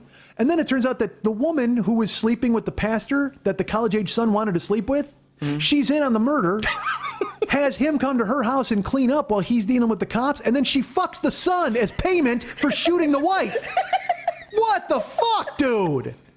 That's one story. And you got made fun of for the way you chopped wood. No kidding. I'm a douchebag for that. Give me a fucking break. So sure enough, dude, I mean, we're watching that story, and we watch these murder shows, and just fucking Jill and I are just like, oh, honey, what is happening? Why? And literally, she's like, marriage is stupid. I'm like, yep. No fucking kidding. It's terrible. It's fucking terrible. But yeah, so I don't dream, man. But yesterday, so then that's what I'm saying. But the point of that is I started to dream last night, and I lost my wallet, and I told Jill, and she's like, we're on the case, and we got in a van, and we went to look for it. See, your dream, there's a logic there. I guess. That's a logical thing. That's not something that's weird. I mean, that you would do that. But it's weird when you get in a van in Wisconsin and you drive and you get out and there's palm trees. Like I guess we went to. Yeah, okay. I don't know if we came to my house or maybe it's because we're bi-coastal. I don't fucking know. But it was just so funny that instead of me going, my wallet's gone, I told her and she's like, all right, we're on the case, and we hopped in a van like fucking Scooby-Doo and went to go find it. But that still follows some sort of logic. It might be weird logic, but it's still kind of logical. My dreams are complete. They're just they're so weird. I couldn't even tell you because they wouldn't make any sense. Yeah. You know, you're in one place and then all of a sudden it's my house, but my house isn't my house. My house is my mom's house. But then I go out the back and it's my old house's garage. And there's people there that I don't know, and then there's people there I do know, and it's just crazy, man. And I think it's because somebody was saying that if you don't usually get really good sleep, you don't dream as much. You really do your best dreaming when you're out, man. REM, like out sleeping. Yeah. If you sleep that soundly early, right before you wake up in the morning and you're really out, you'll have some crazy ass dreams. But Jill used to have nightmares when we first started dating, and she also that you were going to come over again. I convinced her I was fine. But yeah, she would have them, and I always knew when. Because you could feel, yeah. Yeah, I used to call it her sleep dance because she would just lay there and be like, and her elbows and her knees, and she'd twitch and she'd move, and her head and her eyes, and I was like, Jesus Christ, like pop locking. Yeah, and it was exactly. I'm sleeping with ozone and turbo, and I'm like, wait a minute, because again, the thing, do I wake her up or do I not wake her up? Yeah. And isn't that thing? Aren't you not supposed to wake somebody up when they're having a nightmare because then they'll be frozen in a silent scream for the rest of their lives? Like, isn't there some? Yeah, I don't know. Their hair will fall out. There's some bullshit wives' tale. I don't know. Yeah, whatever the fuck. I don't know, but you're not. So You let it ride. Let it ride. I just held her and it was just like, all right, do your sleep dance. But now I guess her nightmares have subsided and she doesn't have them so much anymore, which is good. Yeah. She had a terrible one the other day, like about one of her sons. She thought her son. Oh gosh, Yeah, and she thought he had drowned. Ugh, and he's the one who goes hunting all the time, Yeah. and he happened to be he was out at the lake that weekend, and so she tried to call him and text him, and he didn't answer, and then she called her other son, and she was really genuinely because she gets fucking like intuition and feelings, and she's right. Mom powers. Yeah, dude, she's totally got him, and I don't. I'm just like, ugh, you know what I mean? That shit's foreign to me. Do you ever have like weird sex dreams? Define weird. I don't mean. All right. What I'm saying is, you ever had a dream where something happened so real that when you wake up, you still think that happened? Yes, I've had a lot of those. Where I'm like, wait a minute, I didn't mean to grab that girl's butt. I really did. Wait, did I really grab that girl's butt? Yeah. No, I didn't. I couldn't have. I've been here sleeping. Well, I'm here in the bed. Yeah. And I don't know Velma from Scooby-Doo. Because that's the first thing I would do if I saw Velma. Oh, my God. Hell yeah. You got to get a couple of handfuls, right? Yeah. And she got that little skirt on. Yeah, I've had dreams where I've been inappropriate with people I know, and the next time I see them, it's weird for me. I got to kind of shake it off and go, look, dude, you know, you didn't do anything wrong. You feel like you did. Well, let me ask you this, because you live in a box. I mean, Yeah. essentially, you deal with the same 8 people all day. Yeah, I don't see many new people. No, never. So is that who populates your dreams? Yeah, sometimes. Oh, that's freaky. It's, yeah, and you know them in the biblical sense in your dream, and then you got to apologize. You wake up and go, wait, I didn't do that. I didn't do that. Yeah, you call your friend and you're like, hey, I wasn't at your house last night. Was I? Because if I was, burn the sheets. Yeah, did I come into your house with a leaf blower?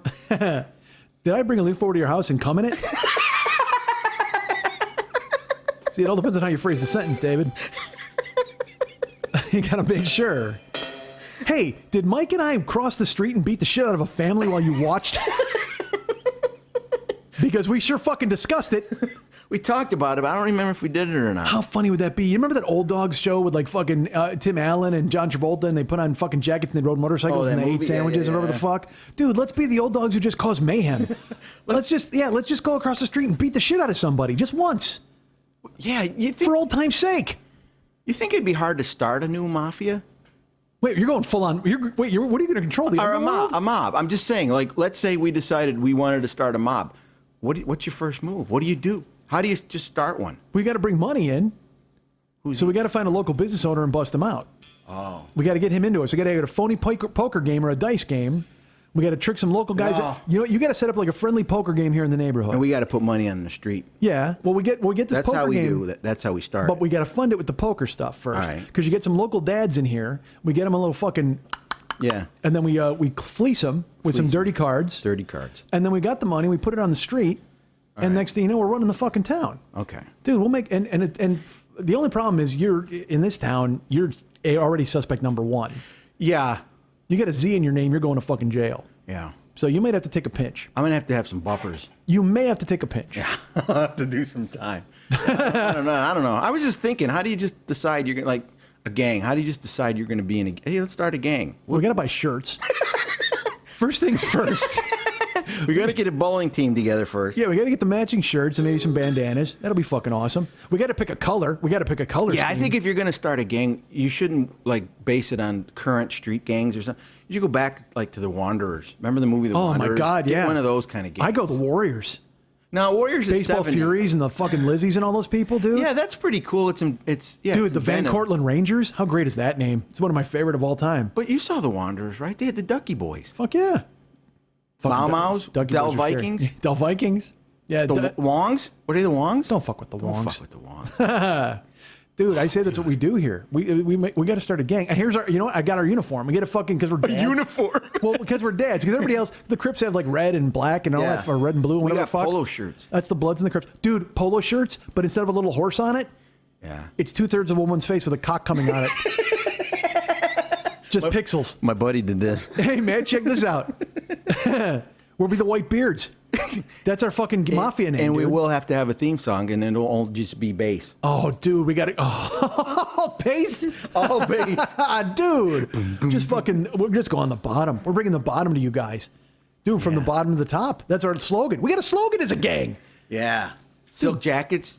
No, I'm talking like the early 60s gangs. Yeah, you gotta shake this Buddy Holly bullshit. I don't fucking get it, man. Let's bring it into that my era. Bring it in. Let's go 80s, 90s. Let's go that. At least bring it to there, for fuck's sake. I mean, I like the Warriors and everything, but I just think gangs were cooler back when they were, wearing goofy silk jackets and had stupid names. And that's your fucking problem. You want to be cool. Fuck cool. We want to run this town. I don't want to be in a dumb gang. I don't give a fuck anymore. I don't give a fuck how dumb I am. You know why? I'm in a gang. Because we just have a blanket party on everybody if they think we're fucking stupid. Your gang's dumb. Yeah. Well, really? Well, guess what? Yeah, you just pin them down in a cot and you beat them to shit with soap bars. Fucking take them out. Soap bars. That's right. You fucking wrap them in towels and you give them a fucking trimming. That's right. Yeah. But at some point, though, you have to have, like, how do you start the gang? You just have a couple guys that are on board, and what do? Have a meeting? Well, You yeah. come up with your name? We got to have a roll call. Yeah. Got to have some dudes. Are we going to just sign dudes up? We're going to have coffee and donuts? How the fuck are we doing this? Or do you have to have at least a good handful of guys all on board at once? Or does You gotta- it really start with one guy? Well, 2 guys is not a gang. I mean, you got to have like 5. Well, it depends on the 2 yeah, guys, I depends guess. what website you're at. Yeah. But you got to have 5 dudes, I think, for a solid gang for a start. Yeah. Because in case you're ever challenged to a pickup basketball game, you got to be able to field a team. Yeah, because you could start out as like in West Side Story. You're hanging out at the park. Yeah. Yeah, everything from. And we get challenged by some local teens, and then we play dirty basketball, and we elbow them in the fucking nuts and shit like that, and we win. With us. That's how our rep starts. Yeah. That's how we get the rep. And the kids throw it out there like, dude, they got weird dad strength and fucking pixelated cocks on their shirts. You can't handle us. I think that should be our gang name, the Pixelated Cocks. Oh, hold on. Now that would look good on a satin jacket. Put that on the fucking breastplate? Dude, I like this. Yeah, we got to pick colors. We got to pick the whole 9. And it's me, you, Jeff, and who else? We got to get, because Jeff's got to be in there. Just if we're going to play hoop, we need him. Well, we need somebody to jaw. He's our mouthpiece. Yeah. So, well, wait. Well, who am I? If he's the mouthpiece, who am I? Well, he's friendly enough to get them to think it's an all. Oh, he's a nice dude. Yeah. He ropes people in, and they think, oh, these look like a nice bunch of old guys. Yeah. He's got his shirt all Yeah. tucked in and his pants up around his nipples. Yeah, and that would beat the shit out of somebody. You ever notice that about Jeff these days? No, what? He's tucking a lot. He's like last time I saw him, he was kind of, well, because he's a thick Polish dude, but he had his He's like. a thick Polish dude. Well, he is, man. But then he tucked in, because he dresses nice in really nice clothes, but Yeah. he like tucked his shirt in and he pulled his pants up a little high. I was like, oh, that's getting a little high there, buddy. That was like Christmas when I saw him last.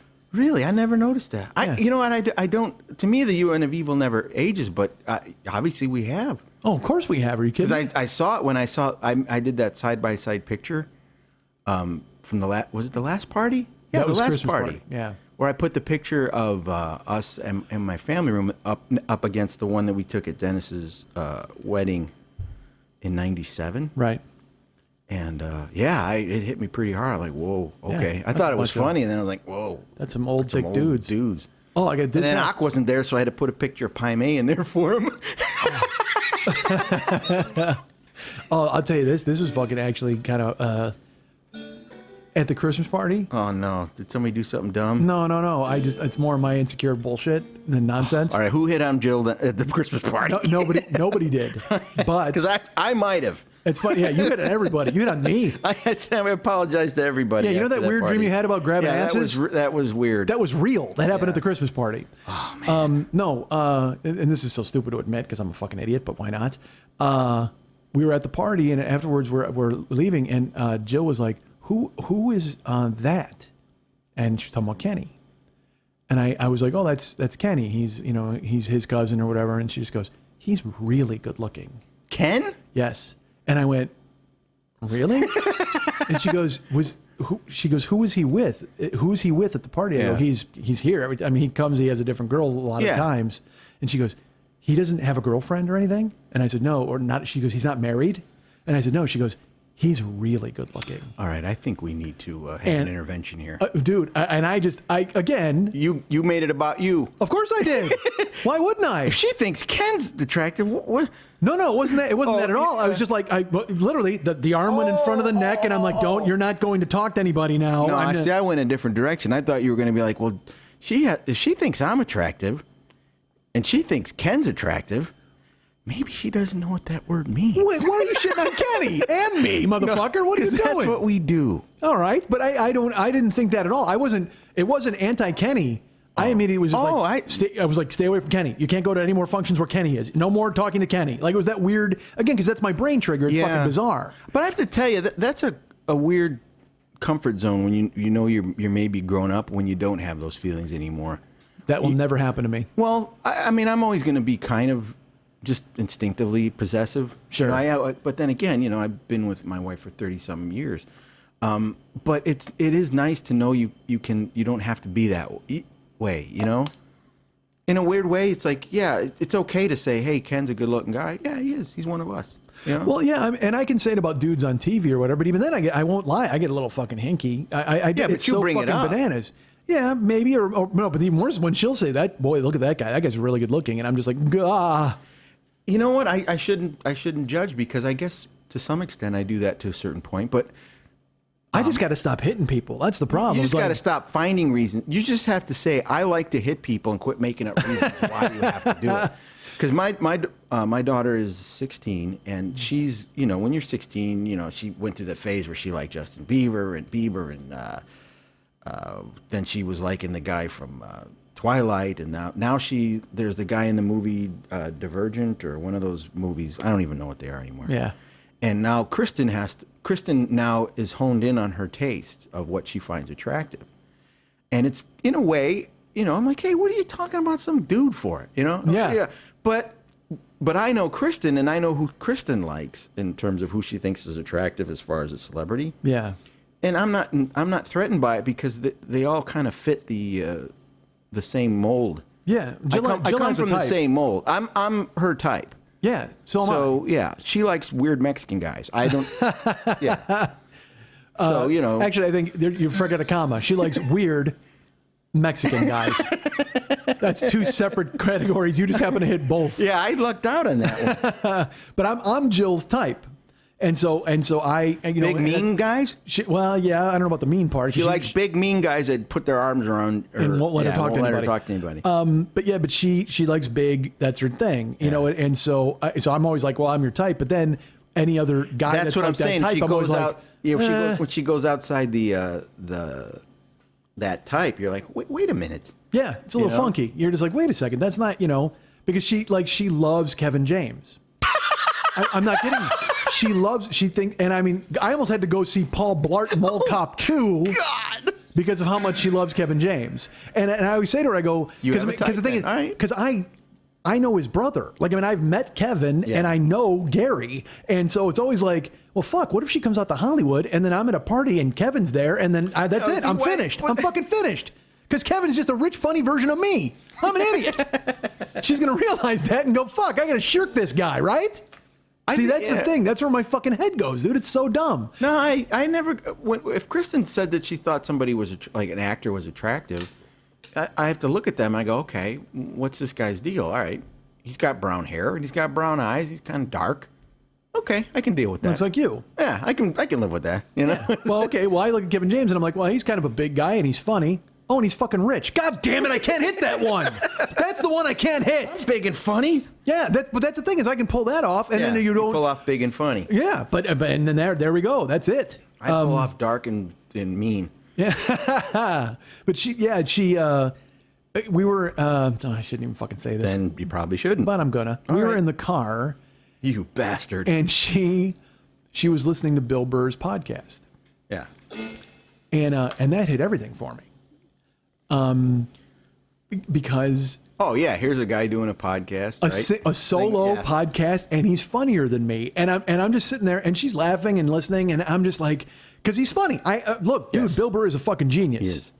But at the same time, when you hear your girlfriend laughing at it and enjoying it, and she's like, and I'm driving, and in my head I'm just like, I'm funny. I'm fucking funny. Why can't I talk and be funny? And it's so stupid. It's just that weird. It's insecurity. Yeah, it's the sad place inside me where you just go, well, and because again, also, when Bill started doing a solo podcast, I'd been doing mine for fucking 3 years or whatever, and then all I heard was, I can't believe Bill talks for an hour by himself every week. Oh my God, how fucking amazing is that? You hear Bill somebody, Bill does a podcast, and it's just he talks by himself for like an hour. It's unbelievable. And this was in the fucking heyday when I was doing like 3-hour shows. Yeah. Now look, granted, only a half hour of them were good, but still, I could talk for 3 hours. I don't like the fact you said heyday. There was a heyday of this show, believe it or not. That breaks my heart. Well, we're in the dude. You've come around for the death rattle. I'm not gonna lie to you. I'm cousin Oliver.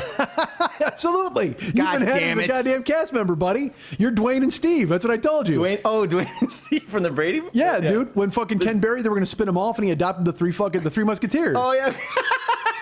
The white kid, the Chinese kid, and the black kid. He adopted all, and you're all three of them wrapped into one fucking dude. Perfect. But you hate hearing somebody get props for something that you're doing already. Little bit. You've done.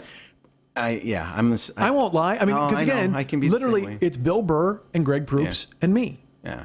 And by the way, I only mentioned myself with those two fucking geniuses because we're doing the same thing. It's a format that's very similar. Right. I'm not saying I'm on the same level. Yeah. I'm not saying I'm as funny. I'm not saying any of those things. However, I was doing it first and I've essentially, again, put out at least an hour-long comedy album every week for 7 years.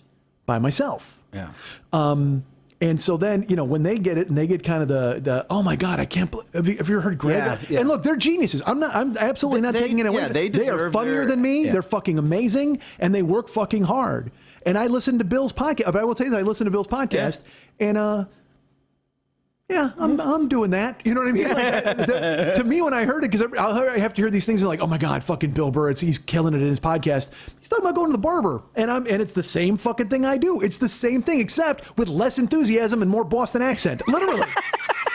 And it's fucking awesome. His show's great. He's funny. But when I'm hearing it, and you hear Jill laugh in your head, I'm like, oh fuck. Why are you laughing? Why are you laughing at that guy? Yeah. That guy's. I'm as funny as him. And it's the stupidest thing inside you that makes you want to fucking challenge yourself and go, no, listen, I'm great. I'm fucking great. I'm funny. I'm this guy. I'm better. I'm as good. I was doing it before him. I'm smart.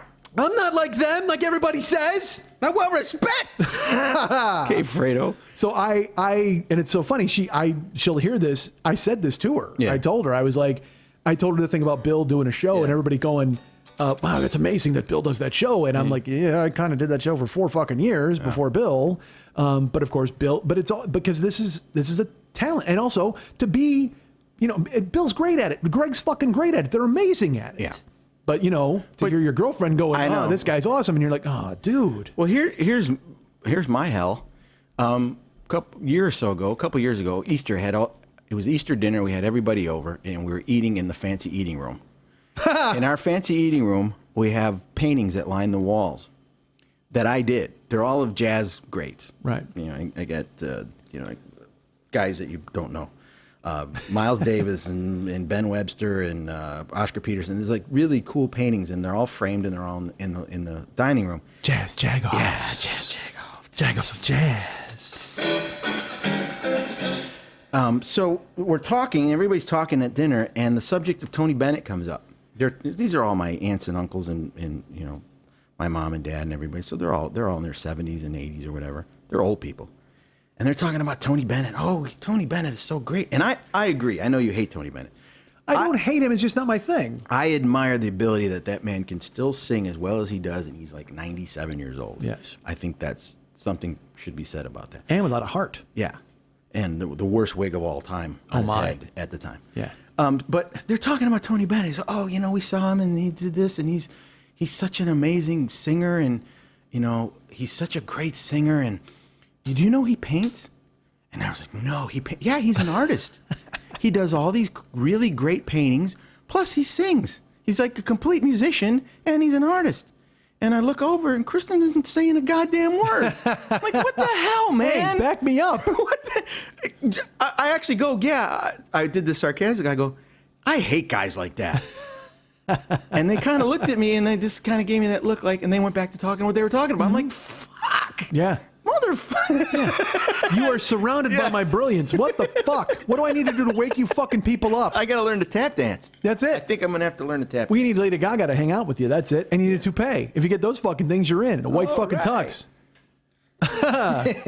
Dude, yeah, so I hear you. And it's like, and again, but I mean, you don't want the attention. But on the other hand, I don't want them going you up. don't. Yeah. But that was blatant ignorance and disrespect of you. Not really. They were just old people that forgot their nephew. Or But overall, the overarching thing, and the overarching theme there, that was a blatant disregard for what you can do. See, all right. Yeah. Jill was just laughing at a show. Yeah, she wasn't doing anything. No, she's enjoying herself, and I make it about me. I'm like, what? Why are you laughing? Why is that guy funny to you? Because he's a genius, he's on a million TV shows, and he's rich, and he's not me? God damn it, why isn't he me? If Bill Burr, I always say to her, I go, Bill Burr puts on 80 pounds, now I'm out of a job. I'm out. I always tease her whenever anybody happens. I just go, Jesus Christ, I hope that guy doesn't bulk up, because I'll be finished. And she just looks at me just like, honey, and it's got to be exhausting for her. Jesus. And again, you never know. Some people. But you know what? She fucking knew what she was getting into. Take that. That's my point. You I'm bananas, and you know it. Yeah, some people like bananas. Well, she's going to learn to like it. Let's put it that way. And only my bananas. Fuck Greg Proops' bananas and fuck Bill Burr's bananas. All right, nobody wants to hear it. Yeah, so I don't know how to put it. I mean, that's just the way I look at things. When I think about it, and I know I make it again. I make it about me. I shouldn't, but I do. But I mean, that's the fucking theme of this fucking show for 8 years. If I didn't make it about me, how could I talk about myself in a fucking room by myself? Right? I guess. I I don't know. I don't think about you. What? Don't you forget about me.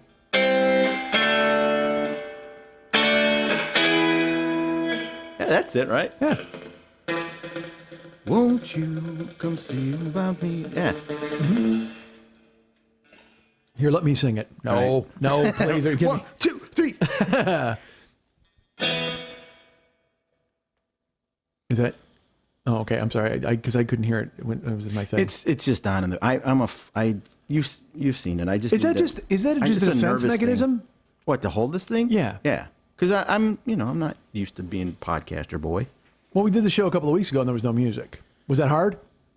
No, but it didn't really. Well, I picked the bass up halfway through it. It wasn't even on. It wasn't Yeah, plugged in. want to. I just held it. I didn't want to say anything, but that was kind of funny. You know what? Why am I? Because it's shaped like a woman. Oh, Christ. See? Yeah, no, I don't know. It is. Yeah, okay, good for you. Well, Are you asked me why I'm holding it. Okay. Notice I said axe too. Is the rain? I think the rain has stopped. Has it? Yeah, no bacon. No, it's. I don't know. It might be drizzling. I don't think it's going to affect us though. Unless the sump pump goes off, then it'll be real noisy in here. I got to go back to Jill. I'm going to get a pedicure today. What happened to you, man? Dude. Used to be beautiful. No, see, the thing is, I have to do it. I that's the problem. You got it's a like, gnarly foot or something? Well, I'm old. Dude, I'll tell you what. If they made, like, you know how they made Halloween 1 and 2? Yeah. And then they made Halloween 3 and Michael Myers wasn't in it? Yeah. My feet were the killer in that movie. I don't know if you're aware of that. They're just, What did you have an epiphany where you weren't looking at your feet for a real long time, and then you looked down and went, "Whoa!" No, I knew it when I walked. Oh, okay, It's not that they're gnarly. Dude, I don't get a pedicure for beauty purposes. I get them so I can walk. Like, I'm Bill Walton all of a sudden. It's like I got literally, my shoes are like an Iowa fucking field. I mean, it is just corn festival. It is just so bad. Do you still have to use that athlete's foot spray? No. I don't have any athlete's foot or peeling or any of that nonsense. But Do what you I have, remember when you had that? dude, I had to soak my feet in poison. I had such bad athlete's feet, like this foot thing when I was a kid. I had to soak my feet in purple poison. There was a skull and crossbones on the fucking bottle. Because I remember once we were, you told the story once when me, you, and Jeff went to Beaumont, Texas to stay with his brother. And we were, 26, 27 years old. And you had to spray your feet with the most ridiculous, foul-smelling, what was that? Yeah, it was like an anti-peeling thing. It wasn't even... Because I didn't have athlete's foot. It was No, it wasn't weird. fungus. It was a weird smell, man. Yeah, well, the spray was fucking disgusting, but I had to have Yeah. it. That was the whole deal. And then, of course, we went out to the pool because we're fucking geniuses. I'm an idiot. It's 120 degrees. Dope. Yeah, but I just had like swamp foot for a while, man. But now it's this stuff where I have like calluses and corns, and it's from running around and doing stuff. But I actually have a girl. I have a fucking pedicure girl. You got a foot guy. But no, a girl. You I got got a a foot lady. girl. Of course, it's so funny. It's got with a Jill. lady. Yeah, that's right. But Jill took me once. She was like, "Would you want to go?" And I'm like, I don't First want. time's the hardest. Well, because I don't want to expose anybody to that horror show. I mean, I don't want to fuck anybody to see because I have to do it myself. Like, dude, I have. All right, I apologize. I don't want to hear any more about it. Yeah, you do. Right. I have. Well, you deal with this all the time. I'm sure you're bleeding on your frets all the fucking time from calluses on your fingers. On the contrary, I saw this the other day. I put a picture of myself on Facebook. I have an upright bass. Yeah. I didn't buy it. I'm renting it for a while just because I want to learn how to play it. And I took a picture of myself. Where do you playing. rent an upright bass? You want to know where I got it? Val, when Val was in school band, you rent your instrument. So he had to rent the clarinet. Okay. So he was done with band. He didn't want to be in band anymore. So I had to take the clarinet back. So when I get into the store, I look around and I go, "Do you rent instruments for the general public For or is it real all- people?" Yeah, is it all school related?" She goes, "No, we can do that. You know, we have you on file." I go, "This is crazy." I lied. I said, "I'm working on a project. I'm a musician. I'm working on a project. Can you rent me an upright bass?" And they're like, "Yeah." So I rent and dude. Well, hold on. I am laughing the entire time because she wheels out this gigantic thing and it's in a case. Yeah. And I'm laughing because I'm bringing it to the car and I have a station wagon. So I'm putting in the station wagon and I'm like a little kid at Christmas. I am just dying because I cannot wait. Well, you didn't want to get play this it. home. You just want to take the picture. Oh, pretty much. No, I wanted to do Tom and Jerry, that is you is Oh, yeah. is you ain't my baby. Yeah. So anyway, so I take the picture and I look Well, at hold my on. hand. Real quick. All right. Why did you lie? About the project? You just said I made up a story. I lied. No. Why would you lie to the upright bass lady? Because I didn't think that the truth would sound really well right there, because all I really wanted to do was learn how to play it. I can't afford it. There are thousands of dollars to get a really nice one. Okay. And I only wanted it for a short time just to get the feel for it, to see if I liked it, and maybe down the road, maybe I'll get one. So I just said, I'm a musician, which isn't a lie. I go, I'm working on a project, which isn't a lie. I am going to be working on a project where I want to use it. But I didn't just say, hey, I want to get this because I want to take this funny Facebook picture. Duh. This thing's going to be cool. You ever see that monkey with the cymbals? You got those cymbals by chance? That'd be fucking awesome, man. See, I don't know why I just think it's hysterical that you made up a story to get an upright bass. It was just it was a spur of the moment thing, because it was an impulse. I'd return the clarinet and I go, hey, I've always wanted to play one of those things, And Let me they ask you got this. them. When you brought the clarinet back, Yeah. were you cocky? You were like, yeah, mastered this. What else you got? You got anything with strings What else you got? as big as me? Throw something else my way. I need something that's going to make my car tip over like Fred Flintstone. So, yeah, I had to bring that thing home. So I'm looking at this picture, and I looked at my hands, and I go, God damn, those are pretty-ass hands. Really? And, I realized when I was younger, I didn't like it because I thought, you're a guy, you should have masculine hands. Right. I have complete girl hands. Really? Yeah, I do. And now I'm getting to that age where I'm like, I'm going to go with it. I'm going to say, I have pretty hands. I got pretty feet. I do. Really? I just do. That's your thing. That's my thing. Yeah, I used to have like soft, girly type hands until I started lifting and I got calluses. I'm not even talking about, I'm talking about the shape. Okay. And the nail shape and the definition of the fingers and the knuckles. I mean, it's a girl's hand. Really? Yeah. I don't know. I just got to know. I'll never fight Joe Louis. You will not? No. Will you golf against Jersey Joe Walcott? I might. I'll always have to be a middleweight. I'll never fight Joe Louis with these hands. So I go to get this fucking pedicure, I should say. And the first time Jill brought me, like this girl took over. But again, I'm childish. You wanted to fight her, right? Well, no, I wanted her to do the job. I wanted her to be awesome. But she comes up to me and again, I'm a child. It's, full of Asians. Like it's just a boatload You're a child full of Asians. No, it's a boatload full of Asians at the shop. And That's of a course, stereotype. because again, all of their names are like, fucking Wee Suk Wang and all that kind of stuff. I hate to be that guy. We suck Wang? No, Wee Suk. Oh. It's Suk. 2 O's, buddy. We suck Wang. Really, like, there's someone named Broccoli Beef. You know what I mean? It's like, that's always the case. So Pork almondine. Yeah, but they know that they're going to be dealing with the Yes. general public, so they have to Americanize it. Yeah. But I mean, this woman comes up and and I don't know why. I laughed like an idiot to myself. Her name was Rinda. And I'm like, why would you choose? And I almost wanted to go, please tell me you chose Rinda because you couldn't pronounce the L. Like it is really Rinda. But no, it's Linda, but her name was Rinda. And I'm like, you might as well just pick Ririan. I mean, what are you doing to yourself? But again, I can't do that because I'm about to put my feet in this woman's hands and try to walk out of the goddamn shop. Rora? Rora. So I have. So the thing is, I have to do a lot of foot surgery myself at my house. You have the ingrown nail, right? Dude, I have an ingrown on my left big toe, and that's just spatula time. Yeah, I got to dig in and pull it out and fucking snap it and try to cut it and dude, it's bad. There's blood and it's fucking nightmarish. Is that why you hate feet, because of your own feet? Well, I like lady feet. Well, then you don't like my feet. I was gonna say it's not a cue for you to take your shoes off. I might just have to bust them out. No. I will jam Jill's foot all the way down my throat. I'm all about that. That's fine.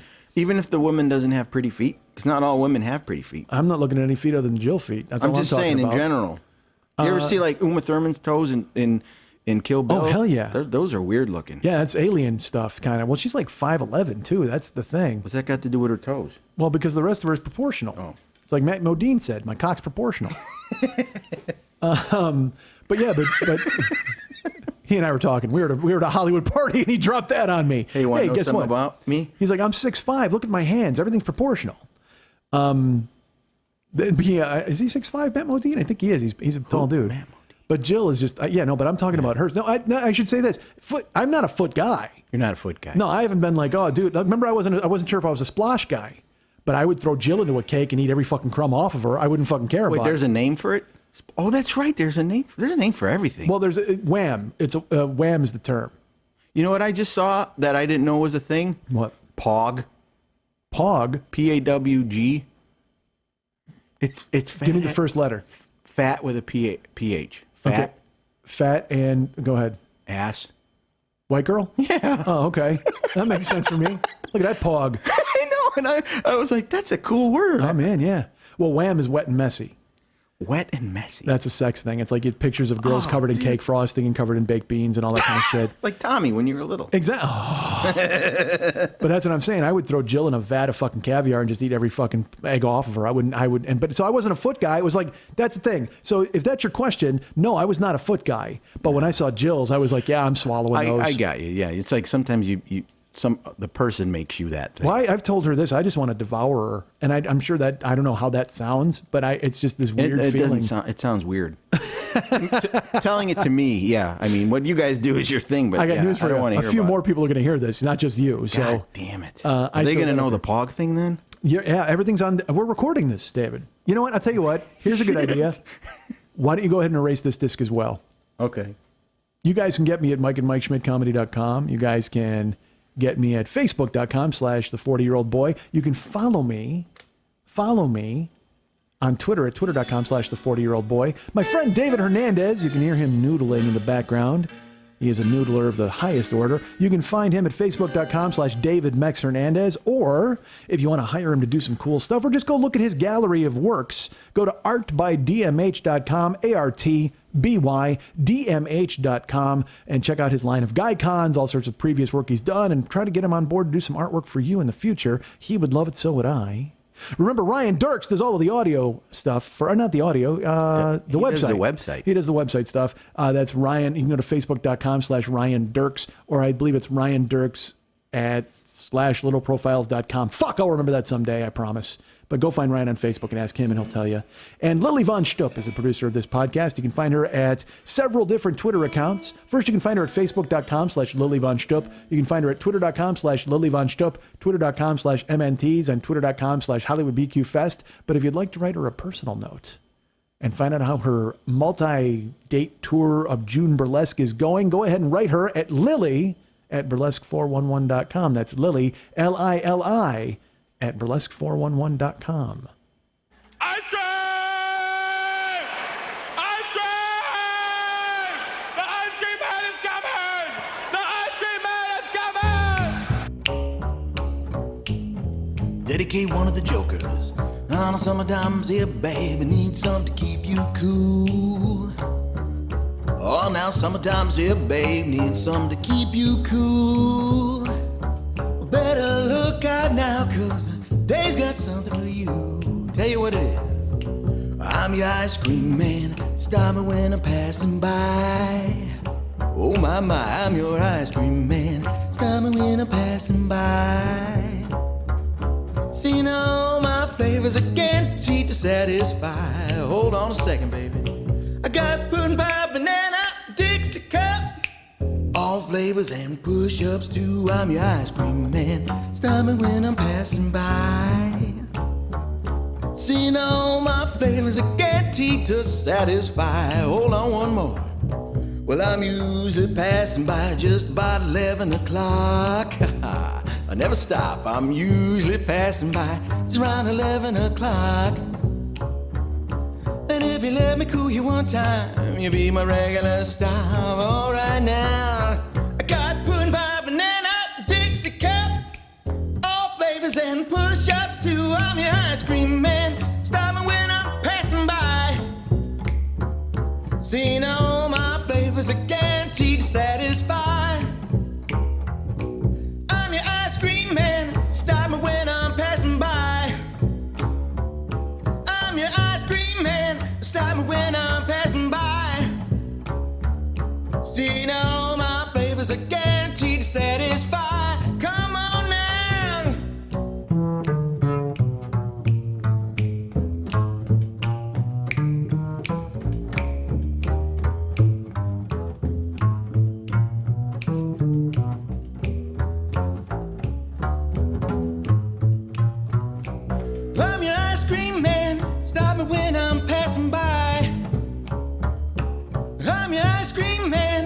me when I'm passing by. See all my flavors are guaranteed to satisfy. I'm your ice cream man. I'm your ice cream man. Woo! They say all my flavors are guaranteed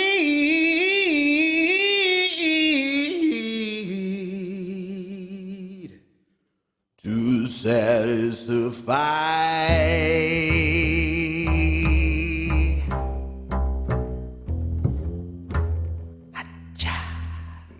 Now you're really sending me, Jackson. One Ryan, blah, blah, blah, blah. Go ahead. Can we do that over? It'll sound stupid because you'll hear me edit it. Well, can't sound any more stupid than it did. Want to remind you folks about the Monday Night Teas every Monday night. See, this is the perils of not being able to edit. Want to remind you folks about the Monday Night Teas every Monday night at the 3 Clubs on Vine at Santa Monica. Go to facebook.com/Monday Night Teas and become a member and see nude ladies and get all the naked news about the naked shows. And then go to brownpapertickets.com and pick up tickets for all of those shows in the future and go see our friend Lily Von Strupp. She's the producer, and it'll be fantastic. You'll have a great time. Maybe you'll even see me there. I don't think so in the summer, but maybe in the fall. That's when I plan on making my triumphant return. Go to MikeSchmidtComedy.com, and there's all sorts of cool stuff there. You can donate to the show. There's a link on every single page. You can donate monthly, and also you can go to the Joe Business page and get artwork and get T-shirts and get CDs and all that neat stuff. And I had one other thing to plug. I'm trying to remember. Oh, dude, hey Dave, can you play me dinosaur music? You got dinosaur music? Dinosaur music. I don't know, like the fucking Flintstones. What could be dinosaurs? T-Rex. Look at you, fucking genius. Hey, I am going to be featured next week on a very special Comedy Film Nerds episode about the Jurassic World movie. I'm going to see that. I'll be doing their normal episode, and I'll be doing a spoiler episode. So Jill and I are going to go see the movie this weekend and check out Jurassic World, and then I will talk all about it with our friends Graham and Chris on Comedy Film Nerds next week, as well as on the spoiler episode. You can find that at comedyfilmnerds.com. You can find their show in iTunes. Subscribe to that all the time. Remember, they're the guys who did the successful Earbuds podcast movie. They do the Los Angeles Podcast Festival. Hey, when I'm there, maybe I'll ask them about that. No, I won't, because I have far too much pride. I'll be far too busy talking about dinosaurs and T-Rexes and nonsense. So go ahead and check out Comedy Film Nerds next week. I'm on their show on the spoiler episode, and that'll be fantastic.